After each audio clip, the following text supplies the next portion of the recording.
Morning, everybody. Welcome to part one of our Planning for Digitization series. We're going to kind of talk about basics about what you want to think about when you want to start digitizing and getting stuff ready for your database and beyond. It's going to be a little bit less of like how to use the database, but we will go in and look at some examples.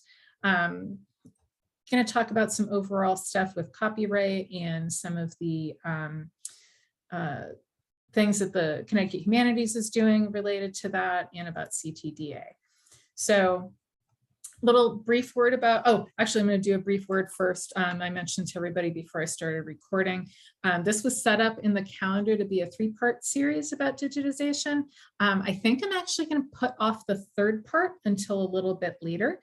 So we can talk a little bit more about CTDA as they'll have their migration and their update and all that done by then. And hopefully we'll have a little bit more to talk about with our connector to them. But look in the newsletter and I will put it in there to see. I'll probably send out a separate email as well, but I'll put it in the newsletter for everybody. So double check. Okay, so actually I'm going to pop into the sandbox anyway. I don't know how many images are actually, no, I'm going to go into Fairfield just to make everybody confused, but I know there's data in there that I want to look at.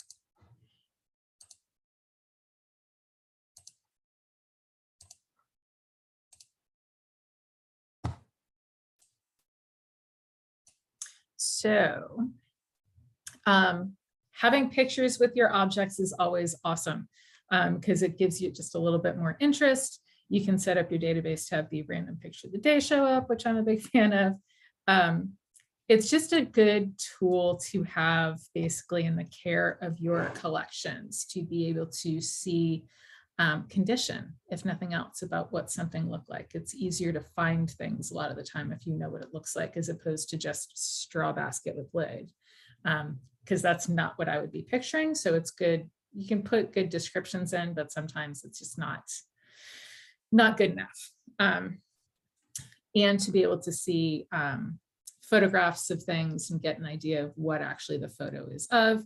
Also for archival collections, even though our main collection space is set up to kind of put archives into a finding aid format, you can attach individual records and individual objects as photos and things, which is very useful to be able to go in and see what you're talking about, look at the document and go from there. Also, hopefully by the time if we do the 3rd part, we will have our transcription set up on the portal. So there should be the ability to mark something as available for public transcription so people can go in and transcribe. Whatever they transcribe, we'll get more into it when it's actually up and running. Whatever they transcribe does not go directly to the portal and get posted. There are interim steps that you will have to do. So there's not necessarily a fear of somebody putting up something really sketchy and awful and all that, or being really incorrect. Like, you'll be able to do it before it goes into the actual record. You'll be able to vet it. Okay, so let me put my other notes. There we go, that I can see and you can't. One of the things that I hear a lot about from everybody across the state is we want to digitize our collections. Awesome, that's great. There's a lot of questions that you need to ask yourselves before you really dive into digitization. Back in the day when scanning first started becoming a thing, and I used to be involved in a graphics collection, and there was very much, if somebody ordered a photo, we literally had the photographer come in with his 35mm camera and film and shoot it for us. That was the only way to like get an image to somebody at that point in time. So then scanning started, digitization started, people started getting like in-office scanners, which was great.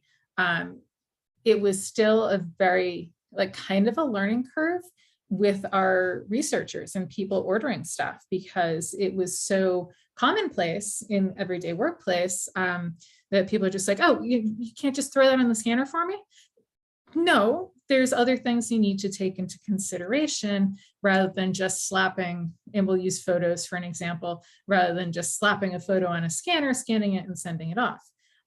Much like the prohibition that most of us have on Xeroxing photos, especially like older photos, actually any photos, you want something that there's a high exposure of light Xeroxing something. There's a high exposure of light scanning something.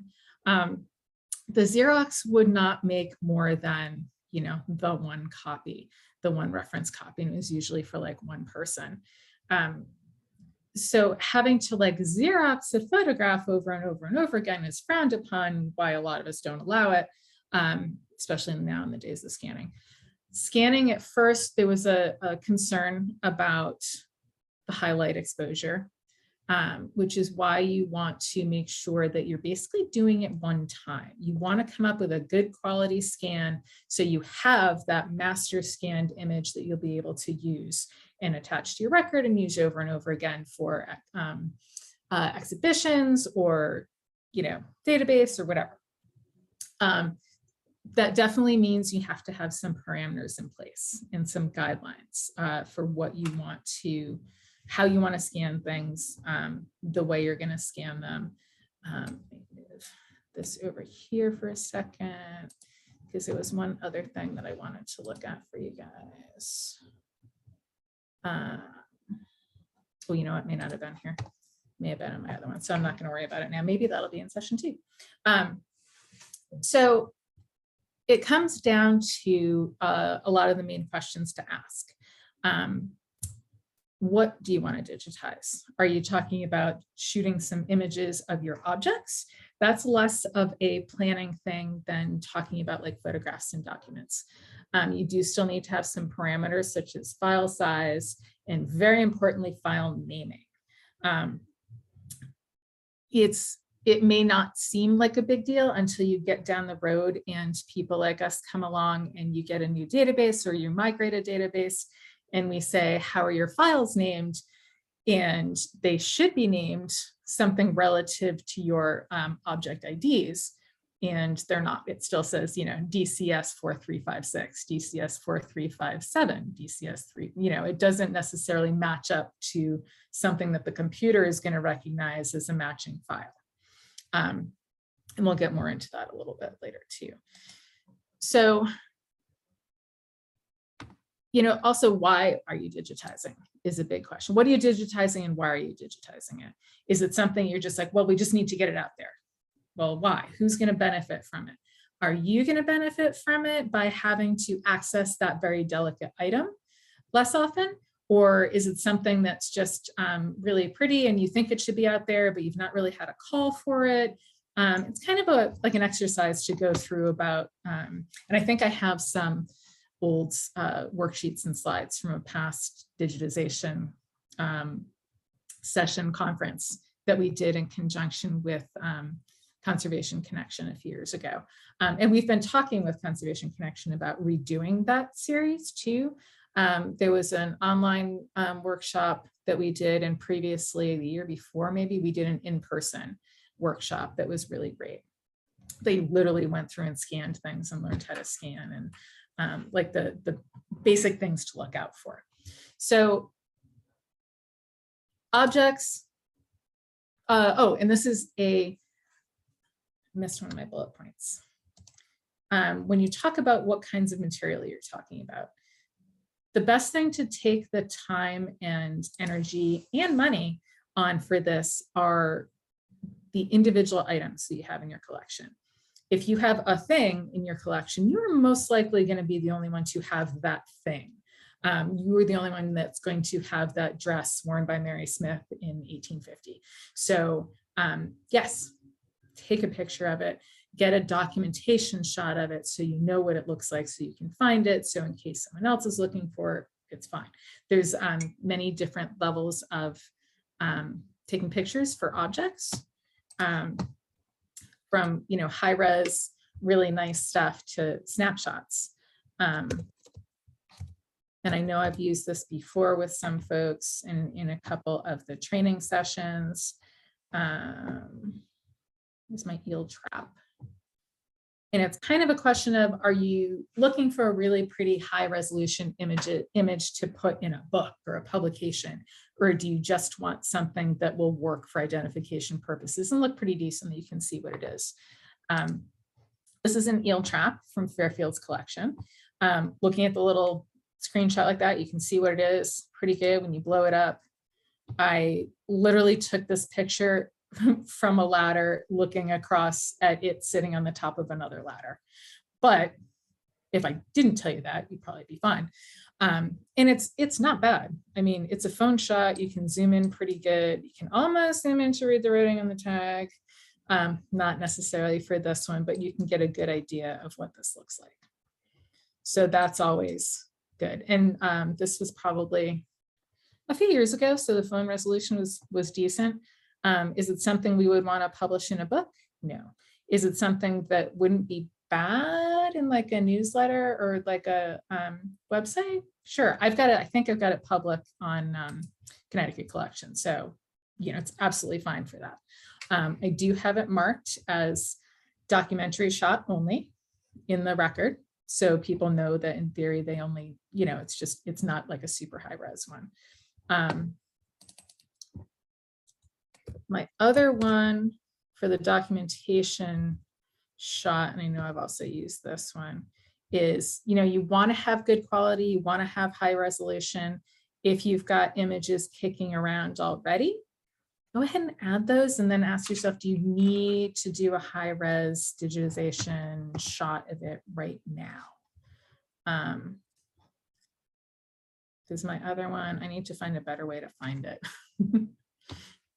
Because I only have a keywords that I can never find it necessarily. Oh, I can do this. Let me sort by title. Object titles, because it's a fan. Longtime members will know what I'm going to. This thing. This is me just attaching existing images that were kicking around at the museum and going through and saying, oh, this is this. I can see it. That's awesome. If I look at this record, I can totally tell what it is. If I blow it up, it's a big, giant, blobby mess. But for my purposes, it's fine. And honestly, at this point in time, even though, you know, the ultimate goal is to want really good images of the stuff in your collection, I do not have the bandwidth right now to go back, pull it out, take a better image, and go from there. You know, if somebody wanted it and wanted an image for a book or something, I would certainly do it. But right now, this will work. So objects are fine. Use stuff that might not be high resolution. I don't think I have this public access because it's so wonky. Just looking. Yeah, it's not public access. So that's if someone calls up and says, tell me about your fan collection. I can, you know, send it to them or whatever if they really want to know. But it's not like a generally, it's not going to tell you much about it. Now, as far as non-objects when we get into library materials, I've definitely talked to a few groups and a few people who are looking at the printed materials, the manuscript materials in their collection, and they're like, we want to digitize this next. We want to digitize our postcard collection. Okay. Some of the things to ask yourselves first: has anybody already done this? And other things like their newspaper collections. First question to ask, has anybody else already done this? Like, are these things already out there? There is a big newspaper digitization project in the state. So if you've got old Hartford Currents and you're like, we got to digitize the Current, somebody might have already done that. So you need to double check and see if it's worth your time and energy.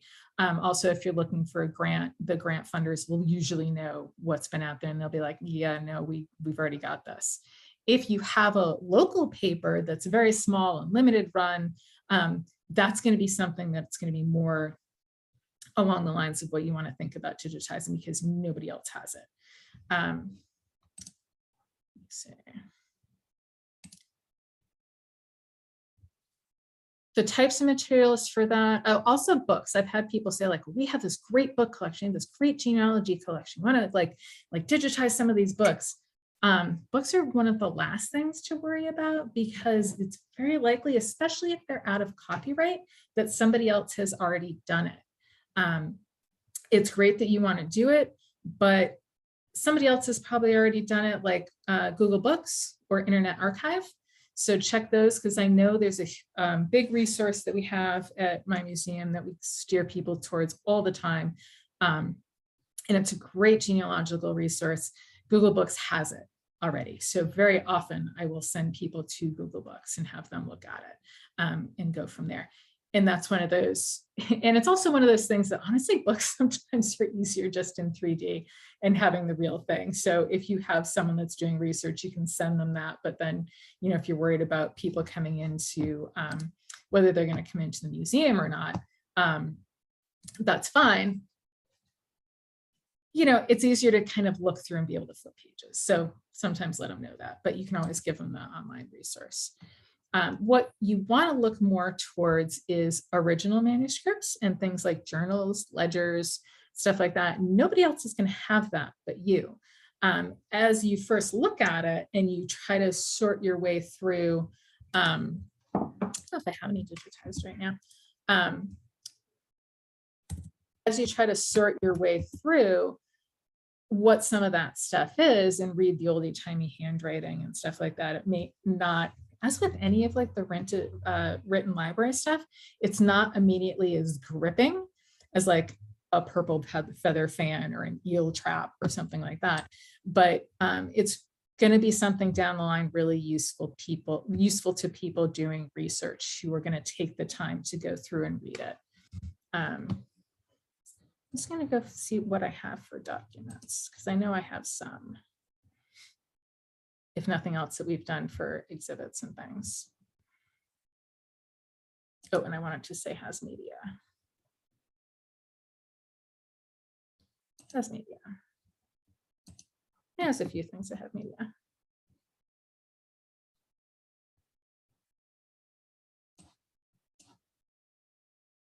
Yeah, we've got some maps. We've got some manuscripts scanned from the sale of an enslaved person. So stuff like that is going to be something that's of a lot more interest than a book that's more widely available or something like that. So, and this is like a document we've already transcribed this, I believe, but this is going to be something that's going to be right for like the transcription option when that's available, because you can work your way through it, but it's going to take a minute until you get used to their handwriting and go from there.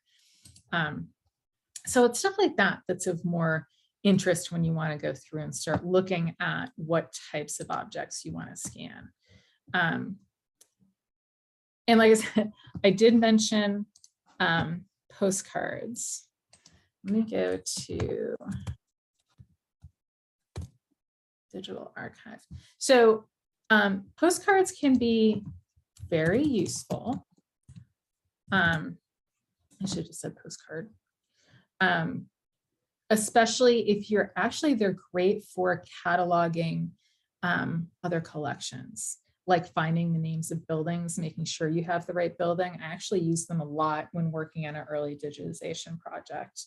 And it's something, so you look at just how many postcards we're getting, 7,875 objects. And that's just like including the folders and things on CTDA. And I don't think I can sort by name necessarily. Oh, maybe I can. No, their sorting is weird. Their sort is going to be much better when the new version is posted, so it'll be good. But like everybody's got a lot of the same postcards. From a postcard really graphic point of view, they do get really interesting from the type of postcard and the view and little changes by the printer. If you're going to think about doing a postcard digitization project, I would definitely make sure that you are scanning the backs as well, because there's a lot of information, even if they are not written on, like if there's no correspondence on them, sometimes there can be really interesting information about who printed it, and the way it's formatted on the back will give you more of an idea of the year of the postcard. Because especially with some postcards, I mean, I know when I was a kid where I go on vacation, the postcards that they were selling in the store were the same postcards when I was 5 as then when I was 15. So, you know, it's the date of the postcard's a little wonky. And I mean, honestly, the view never changed. There wasn't much different about it. But if you ever wanted to figure out when it was from, you know, they had it reprinted and you could tell by the back of when it was redone. But the earliest was, you know, mid 70s or whatever.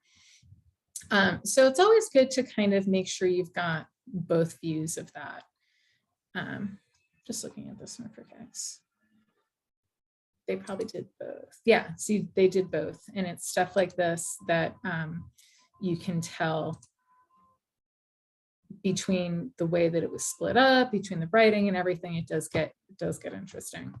I have a love-hate with postcards, which I tell everybody, just because there's so many people that do them and have them in the collection. But they can be of interest if they have more to tell about your town. I like the ones with the correspondence on them the most, especially even if it's just, hi, weather's fine. Okay, cool. So, but again, you know, stuff like this, that this is the only document that records this that we have, that's going to be something that's more of interest.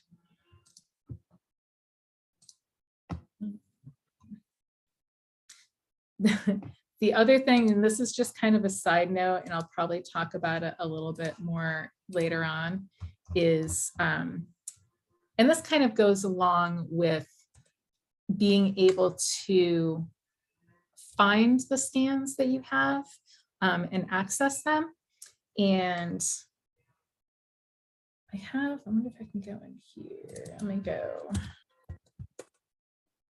And this is access for both the public and for you when you're going in. Because the questions that you're going to ask yourself along with, should I digitize it? Can I digitize it? Are things like, okay, yeah, we've decided we're going to go through and do it. Okay, awesome. Need to be able to find it. I'm going to throw ourselves under the bus a little bit in Fairfield because we have not always organized our media files really well.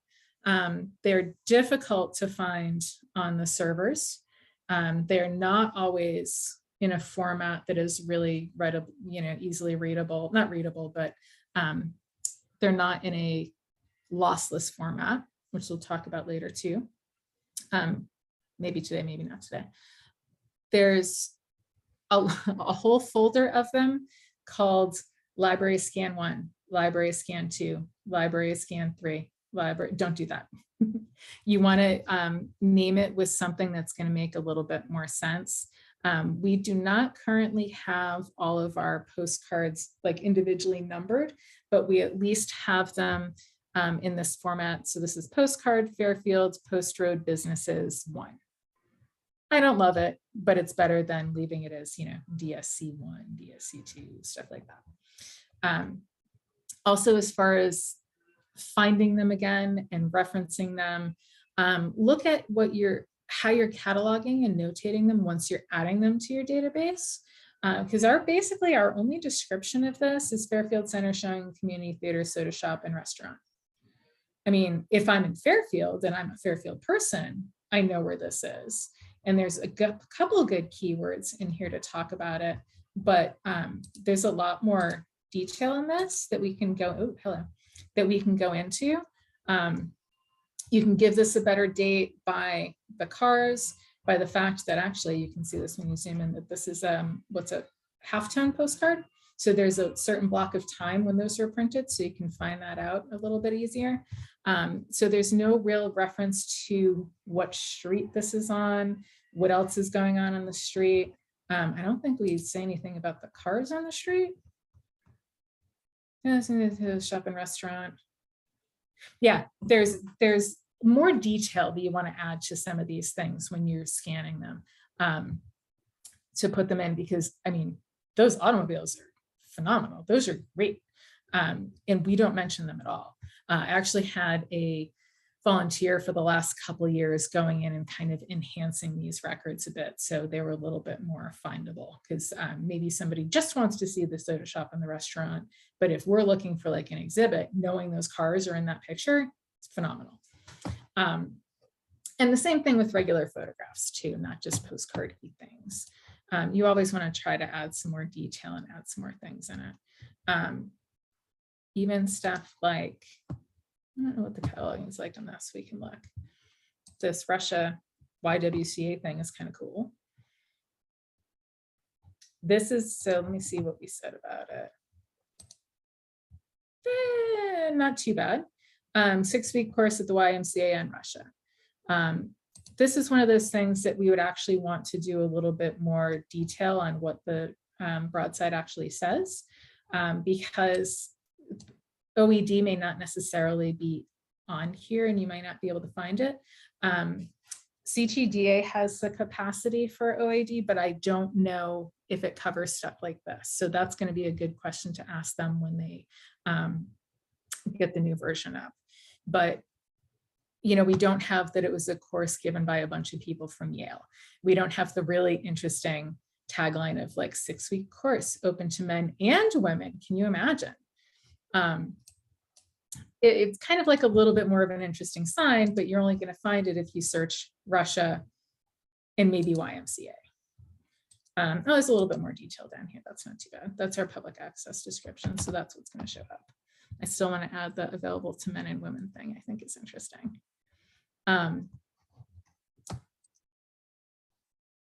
So again, this was actually just another quick snapshot, probably a phone, that I can tell you because that's our carpet. So I know we put it down on the floor to be able to shoot it from above.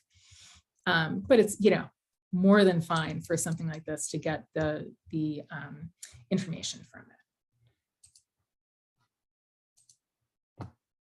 Okay, so as you're going through and, oh, one of the things that I kind of said in brief on the way by talking about publications is finding out if it's in copyright, because a lot of people I know have looked at books, and I know of a couple of groups that have looked at like magazine kind of publication series, things like that. I'm like, well, we want to digitize these. I'm like, well, I'm pretty sure this is actually still in copyright. So, you know, if it was only for your in-house use, that might be one thing or reference, but it's not something you'd easily be able to put on the web because there's probably restrictions on it still. There's a lot of information on there about copyright.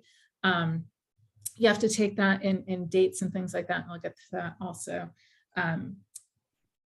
So for books, like I said, check Internet Archive and Google Books after you check the date and the possibility. That's, again, someone's probably already done it. Photographs, if you've got early photos, obviously daguerreotypes, tintypes, none of those are any copyright, anything like that. It's when you have to worry more so with professional photographers, any of those photos when you get more into the modern era. Is anyone going to come after you? Probably not, but they have copyrights on there for a reason. So you want to make sure that it's fine. Or if you get a collection of materials in, you want to make sure that you've got the permission to put it up online. I know Connecticut Historical got a slide collection a few years ago. That's super cool from like the 70s, I think. And they got the sign off from the photographer and the owner of the copyright that it's okay for them to put those up. And those are the ones that I think right now, having pictures in the 60s, 50s and 60s even, is really cool to have. But if they're a, oh, wait, Joanne, which one? The What I see 2017.9. No, on No, the first, that scroll down a little bit. hold on. Yeah, they did put YWCA in this But one. up here it says 6-week course on YMCA. I was just curious Oh why. God, it's probably a typo. Oh yeah, Oh, we did. yeah. Here, thank you. Let me fix that. And probably because it was open at the YWCA, they had to say men and women could come, I would think. Probably, I would imagine. Thank you for pointing that out. Anytime, by the way, as usual, you guys, if you see anything or want to make a comment or question, just like jump in. Oh, thank you, Elise. She saw that too. I'm actually like not really reading it. I'm just kind of like skimming over. So if anybody sees the spelling error, please let me know. So that's fixed. I've done my one bit of cataloging for the day. So let me see, where was I?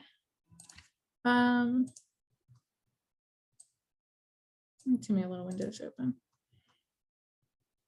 Yeah, so copyright, modern photography, things like that. So Connecticut Humanities has actually been doing a lot of work with copyright and doing a lot of work with the Connecticut Digital Archive as well. Connecticut Digital Archive is any of the items that go up onto the archive require a rights statement. This is not a copyright statement. They can explain it better than I can, but it's just you recognizing what the copyright status of something is. They actually, Connecticut Humanities actually did a 3-part series on copyright and rights statements that if you didn't get a chance to see it, it's on YouTube and I can send everybody the links to it to go through and watch it. I was only able to do the first session. I still have to go back and do the second 2, but it was super interesting. Copyright can be really complex and kind of a hassle. So I always go with the more that I know about it, the better. We are going to do, I don't know if I can see it here. This is a little, it's not going, hold on. So when you go into the full record, so I'm in the media record, in the full record of the media record, there's a new field down here called rights statement. These rights statements echo, duplicate what CTDA uses because they require all items that are going in to have a rights statement. We made sure that we have the option to choose something in our records. We by default right now, when we build the connector again, it's going to by default, unless you have something marked off, if it's not set, it's going to by default go in as copyright undetermined. So that's kind of putting the onus on anybody who wants to use it, that they need to figure out if something's in copyright. The options are going to be public domain, no known copyright, no copyright in the US, in copyright, rights holder, unlocatable or unidentifiable. So that means it mostly would be like by somebody professional, like after the copyright public domain thing, or in copyright and then copyright undetermined. I'm going to say, when I send you the links, go to the CTDA for more information on like how to use those and rightsstatements.org. I do believe they are also going to do a couple more series or like workshops, colleague circle kind of things on that as well. So keep an eye out for those because it really helps with trying to sort out your first line of planning the digitization project of should I digitize it and then can I digitize it and put it up online.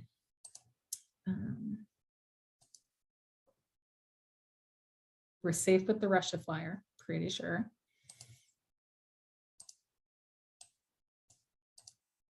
So some of the next things you want to think about, like think of those steps first. What am I doing? Why do I want to do it? Should I do it? And can I do it? After that, you're going to start thinking about how you're going to go about that. We'll go about that, I think, a little bit more in part 2 and talk about what kind of scanner, what kind of equipment, that kind of thing that you're going to need to do various items as you start thinking your way through stuff. So start working down the questions, see if it's going to be worth the time and effort and money. And it's not a quick and easy free thing just because you've got a scanner kicking around. You want to make sure you've got a good resolution scanner for things like that, or a good resolution camera, depending on your things. You're going to want to have a place to store these images. When we put them up in collective access on the databases, once we have the connector built, those images will be uploaded to Connecticut Digital Archive for the preservation part of this.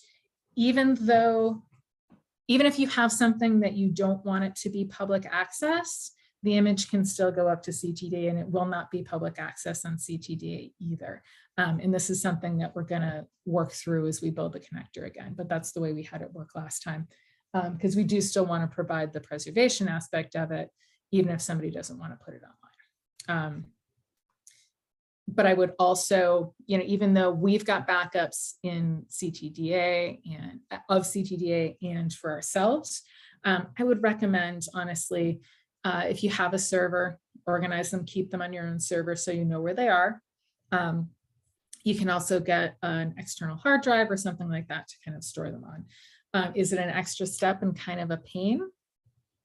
Kind of, but it honestly, I'm a collections manager. I need to back up everything like multiple times so I can always have access to it. I'm just always a big fan of like double backups of things.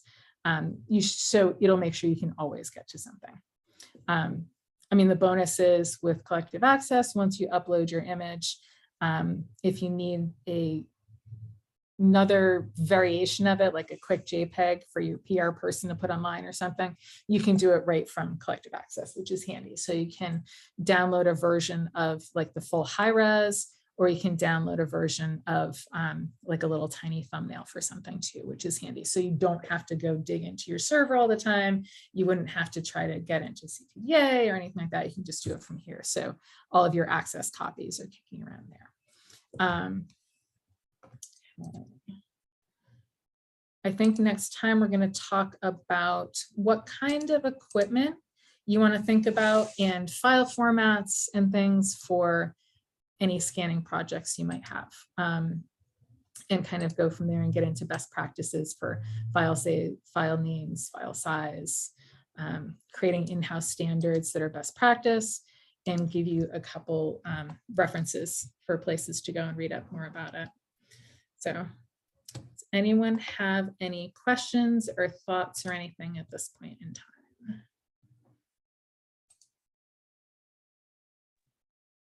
I'm going to stop recording.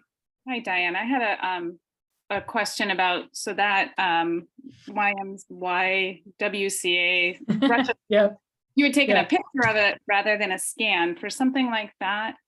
Was that just because that was what is available, or is it better sometimes to take a photo rather than scan in terms of light exposure? That's one of those things that kind of comes about when you're kind of going through and figuring out what to digitize. Why is my camera off? That's weird. There we go. I wonder why it disappeared. It's a difference between just needing a quick reference for something or working through like a digitization project to have those items in a record and a good image of it. Fairly certain for that one, for instance, we were doing a signs exhibit a few years ago and had a lot of like broadsides and things up. And I think that was a quick, do we want to use this? I don't know. I'm going to take a quick picture of it so the exhibition team can look at it. And since we had it, might as well pop it up onto the database. Plus for that one, I know we don't have a scanner big enough for it. So we only have a regular like legal size scanner.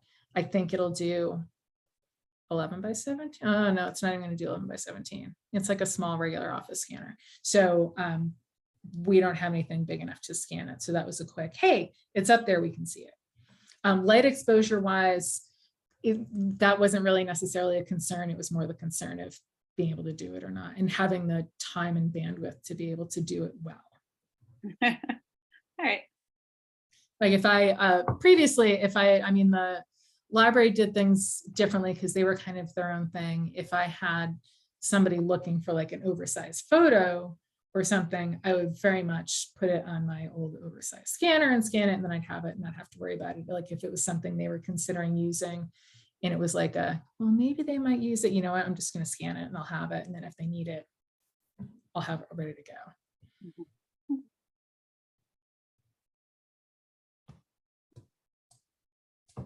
Anybody else, anything? I just have a comment about a why we're digitizing. And a lot of our earliest stuff are one-of-a-kind stuff, you know, day books, or we have a whole series of ledgers from the 1800s from a general store. It lists every customer and everything they bought. Very cool. Those are one-of-a-kind things. So our plan is to digitize them as much as, you know, for insurance, not money insurance, but to ensure that if something horrible happens, they still exist, if only virtually. Yep. So that's one of the higher priorities driving our choices. And that's a great priority for it, just the preservation of it, whether it be from people handling or just in case of something catastrophic, that there's still a record of it out there somewhere that you can see. That's, yeah, that's an excellent reason why for that. Yeah, we've got a particular ledger that we love that's really informative and really good and is falling apart. And we're digitizing for preservation as far as to keep from handling. But then also it's a perfect same thing. If something catastrophic were to happen, we'd still have it. So still have the record somewhere. Yeah. Anybody else think of anything? Any questions? Anyone want to tell me why you love postcards so I don't hate them as much? And anybody have any general other questions other than today too?